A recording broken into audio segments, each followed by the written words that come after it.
King Arthur is out. We're going to do a brief overview on all the heroes, what we learned today, what we know back from beta, what has changed, what heroes you should play if you get them, and why you should use them. So we're briefly going to touch on all these heroes and what the most powerful ones are. We did a 5-hour stream today on Twitch and on YouTube, so join me there. We're working on a tier list. The tier list will be down below. Come and check it out. We're going to be doing this every single day. It's got all the heroes, all their weapons broken down, and everywhere you would use them. And if you want to join a clan, or if you want to learn how to download King Arthur Legends Rise, join me on my Discord. All this stuff is down below. We get Morgan for free. This is given to every single account. We get Morgan, we get Frederick. There are 10 heroes that everybody who plays the game will get, and this is crazy because of how powerful she is. She can do decreased attack, increased damage of 40% on the enemy. These are debuffs we're going to put up. We can knock back the turn meter. We can put an enemy to sleep for 2 turns on her skill 1. There are a lot of things this girl can do, and she is beautiful and amazing. If you're playing free to play, if you're a low spender, even if you're a whale, put everything you got into her and just clear out campaign. You'll unlock everything you need to unlock. She is extremely, extremely strong. They do have a rate up banner for Merlin. Merlin is not as powerful as he was back in beta.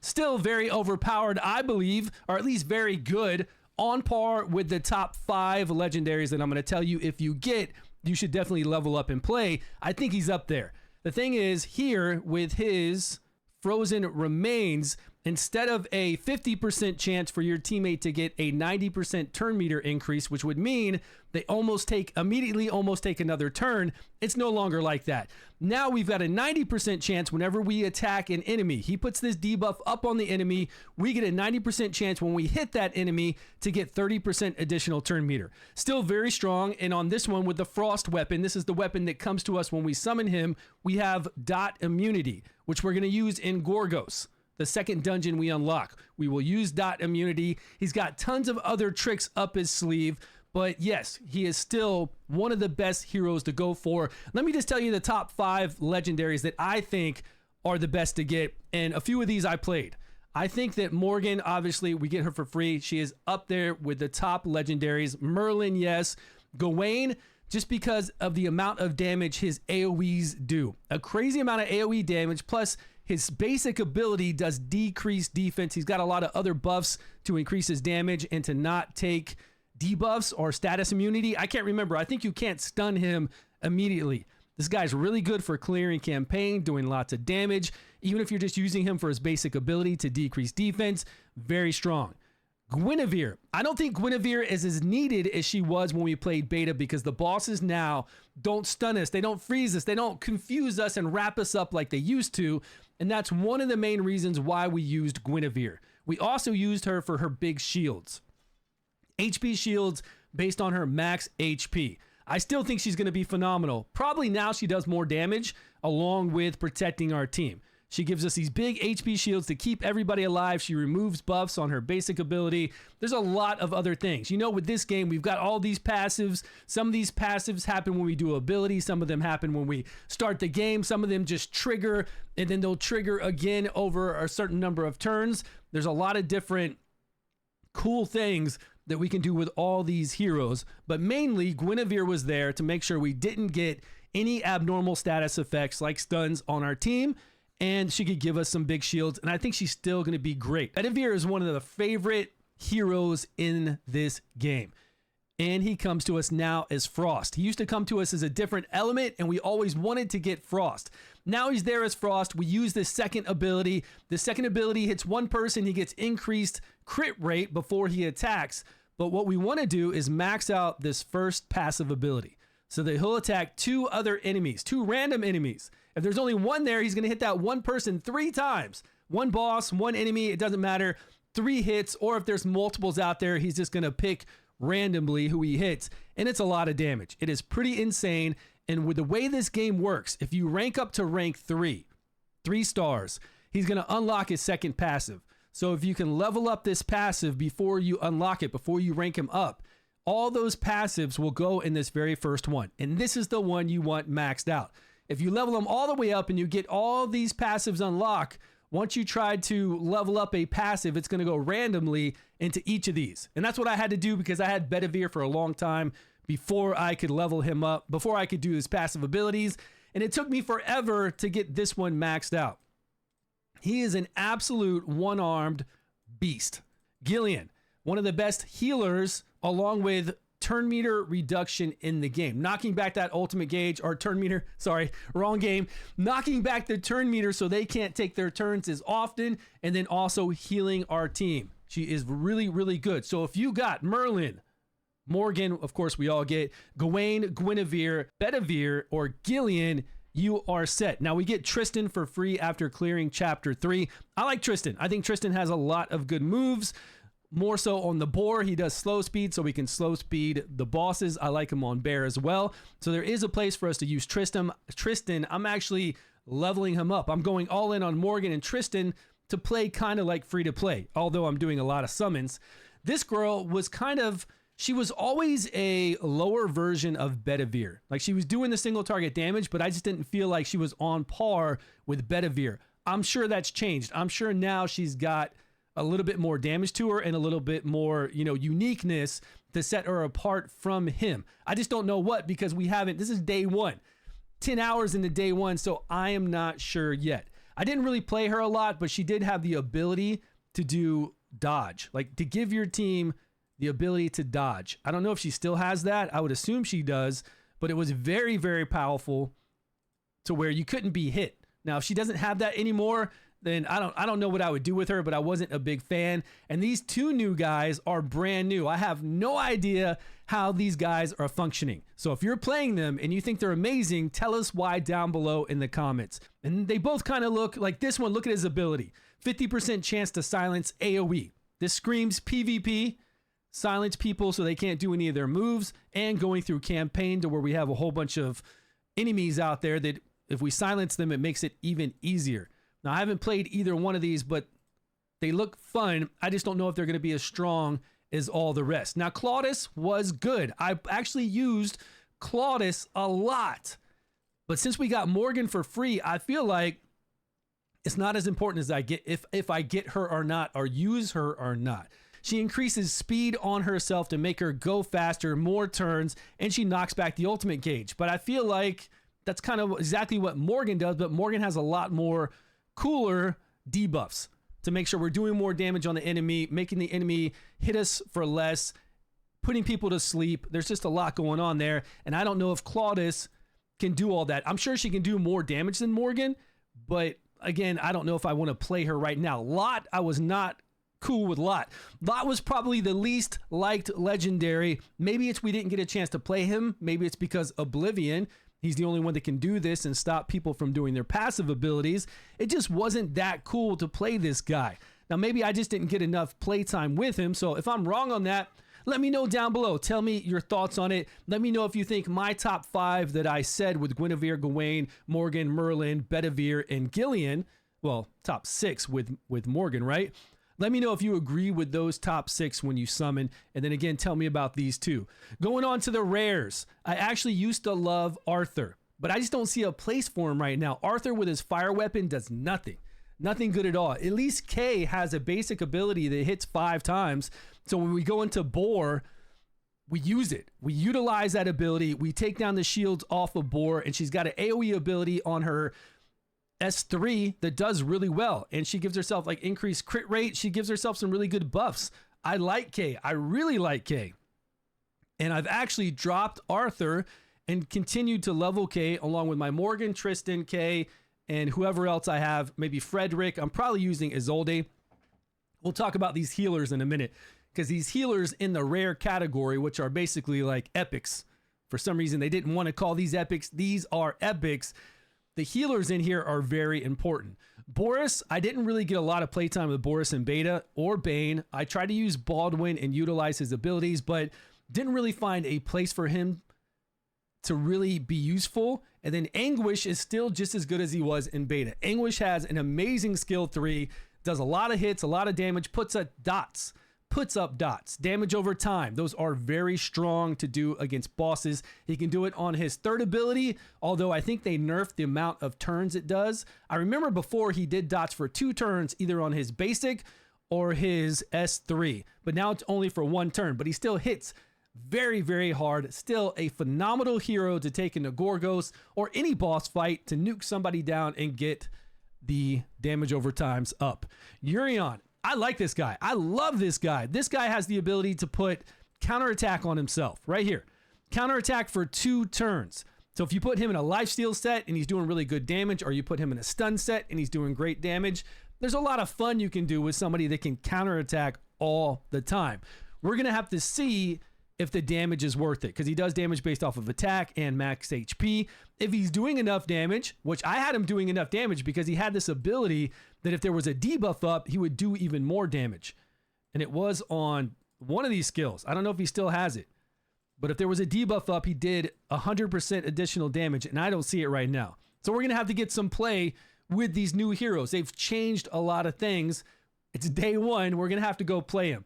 Gareth, I never really played. I didn't enjoy like her moves or control. Didn't really play Nicholas either. He had counterattack, he had stealth, things that I just wasn't using on any of the content. Sarah, Isolde, and Clementine are the best healers in the game outside of Gillian. And you'll want to use them. I love Isolde because she can remove dots. And we deal with dots a lot. We deal with these in Goros. And I like her heals. I like her other abilities. She's got a dot here, a damage over time herself on her first skill. And then over here, we can do even bigger healing outside of this one where we do a healing along with recovery over time. We're removing these dots. We remove dots here whenever we heal, and we remove dots here whenever we use that skill too. So she's the queen of dot removal. Doesn't matter what relic you're using. I think some of the relics are a little different variation, but you'll be able to remove dots and be able to get some massive heals in. Sarah the medic, she's giving amazing heals, but she removes debuffs. A lot of her moves here will remove debuffs from your allies. Debuffs in this game are decreased attack, decreased defense, slow speed, all those debuffs. Damage over times like bleeds, frosts, and all these other different burns. Those damage over time abilities are taken off by those dot removals. DOT, which is over there with, what was her name? Isolde. So debuffs are from Sarah. And then if you want some immunity control, like trying to stop your team from being stunned, frozen, slept, all that, Clementine has a relic in here that will do that. Abnormal status effects. Plus she gives really good healing as well. So those are my 3 healers. Now we do get Frederick for free. This is given to us along with Morgan. He's not bad.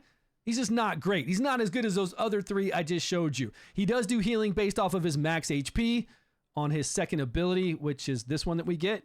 Yeah. 12.9% of his max HP. So when you start the game, you've got Morgan, you've got him, you've got Kay, and then you've also got Tristan at chapter 3. So you've got a team. This game is the most free-to-play game I've ever seen in my life with the heroes they're giving us. So free to play friendly. So you can use him. He does great heals right here. I would just have him do 2 vigor cost healing whenever your team needs heals, and then eventually migrate to one of those other healers, or if you're lucky enough to get Gillian, the legendary, you'll use her instead. Alkalon we'd use specifically for the bear fight. The bear will heal itself. It will regenerate life, like full life, and it's very annoying. So we were always using this guy in beta to block that. Right here with recovery, disruption, cannot be healed. It's for 2 turns on a 2-turn cost vigor. It's very strong. 90% chance to inflict it, and that's with skills into it. So we'd want to cast this every single turn to make sure that we have that heal block up on bear. And that's really the only place I used him. Cormac has to be changed because in beta we would use him because he had a very low casting cost S3. It was like 1 vigor to do this ability. Now they're all standard, so we've got 2 vigor for the second one, 3 vigor for the third ability, and now he's got to be stronger. Like he's got to hit harder. Before he hit weak. If we hit multiple enemies, which we do have a lot of enemies in some other game modes, it just wasn't like the damage just didn't seem to be there. So maybe now it is. Maybe now that it costs 3 vigor and 2 vigor, going up against multiple enemies, maybe Cormac will be much better. Ralph is fun. Ralph has the ability to attack over and over and over again. It's pretty insane. He's got an 80% chance here to get attack gauge of 100% and trigger this attack. So he'll attack, and if we hit 80%, he'll attack again. And if we hit 80%, he'll attack again. So he has the RNG-ness to be able to attack over and over. This guy's a lot of fun. If you have him, level him up, try him out, see how you like him. Plus, I think he has decreased defense on his first ability. He does. So it's very useful to have him. If he still hits and can keep hitting like he was before, this guy's definitely going to be somebody to play around with. Rosier is like Anguish. She is very good. I read over her skills on stream, and it looks like she has the same bleed percentage that Anguish has. Doesn't matter what relic you're running. They're a little bit different, little variations, a little different, but they're all doing bleeds. So use her against Gorgos, use her against any boss, use her during story mode because she's got good AoE. If you have the right relic on her, she'll do some good AoE damage. She polymorphs. Okay, she's got a lot of control. I do remember playing her, and with her passive, she could hit multiple enemies. Attacks one random enemy. Skill 2 does. I can't remember which one it was. I think it was Wind. She had one where she'll attack 2 random enemies 3 times each, and then she's got a 20% chance to polymorph them, to turn them into a sheep. And with this passive up here, she'll attack even another random enemy. So it was a lot of chances to crowd control. If you're going through a story mode or going through anywhere where there's a whole bunch of enemies, you can't handle them, pull her in there. She'll do that. Plus, she gave us some good buffs from what I remember back in beta. This girl was pretty sweet in beta, but I think they've changed her. She used to do damage based off of HP, max HP or missing HP. Now she's just doing damage based off of attack. I still feel like she's going to hit extremely hard. We need to test her out because she's got some ability in here to do confusion, to wrap people up. So if this is the case still, we could at least do some massive damage and some control with that. We just need to test her because they did change the damage she does. In Turin, that's right. This girl comes to us as free. On day 1, we get her for free, but she is not good. She will not heal your team. This ability here only gives recovery over time if it's nighttime. And she will only turn the battle to nighttime if you have 2 duplicate copies of her to level up her chivalry. So when you play her, when you get her like I have her right now, she does not turn anything to nighttime, and she will not do the recovery over time. She will give you buffs, but buffs are not enough. See, this ability does not turn it to night until we come over here into chivalry, and we get additional copies of her, 2 of them, and then she'll turn it to night when the battle starts. Now, if somebody else during that battle turns it to a different daytime, then she's not going to be nighttime anymore, and she's not going to do the recovery over time for your team. You'll still get sweet buffs. So until you have 2 copies of her, I would not use her. Once you do have 2 copies, yeah, we get recovery over time. We're getting heals. We're getting sweet buffs. I think it's increased defense and increased resistance, so we're not taking debuffs. It can be very strong. But right now, no, we got to wait until we get additional copies. We did have quite a few uncommons that were very useful. Somebody like Hector with his wind relic, his wind weapon that we can get now from the clan shop, gives us big HP shields to the whole entire team based off of his max HP. I think it's 12% of his max HP. His frost doesn't do that, I don't believe. Yeah, the wind one. Frost one does not do that. It's only all attack stuff. There are no shields. But these shields are really sweet. So if you don't have Bedivere giving you big shields, we can always pick this guy up in the clan shop with this wind weapon and get some sweet shields. Load him up with as much HP as possible. We've got 2 set pieces for additional 15%, and then we're getting some big shields. But it is going to cost us 3 vigor every turn versus Bedivere doing basically almost the same thing and more, but it's only 2 vigor for her as a legendary, and she does a lot more than what Hector's going to do. We were using Dejaret, and we're still going to use Dejaret on Gorgos, the big ape guy that gives us those burns, those debuffs over and over. But Dejaret comes to us as wind, so he's taking 25% additional damage from Gorgos. If you can get his relic in fire, then we're neutral. We're not taking that 25% additional damage, and then if you can get it in frost, we take 25% less damage. So if you went from wind, which he comes to us as, and then you're lucky enough to pull his frost weapon, that's a 50% damage swing. Less damage that he's taking. Neutral there at fire. It's good to do because this is an uncommon. He doesn't have as much defense and HP as all the other heroes, but if we get duplicate copies of him for the chivalry, all these uncommons get 5% attack, 5% defense, and 5% HP every time we get 3 duplicate copies. So once we start feeding those into him, we're able to make them stronger. They don't augment their abilities like they do for the rares and they do for the legendaries, but they do make these guys stronger. So that is actually probably a good thing. So we'll be able to make them tougher and tougher. And even if you have wind only, you can still use them in Gorgos. You don't have to. There are other options like Isolde to remove dots. Or if you're lucky enough to get Merlin right away, you can actually do dot immunity so that we don't take dots at all and keep that up on your team the whole entire time. So there are a lot of options to use besides Dejaret, but he was our #1 go-to for free-to-play back in the day. I do know Lapaluddy. This guy used to give us damage reduction for, I think, 2 to 3 turns, and it was really cool because it would stack up. Now he'll only do damage reduction for 1 turn. I don't find this useful at all.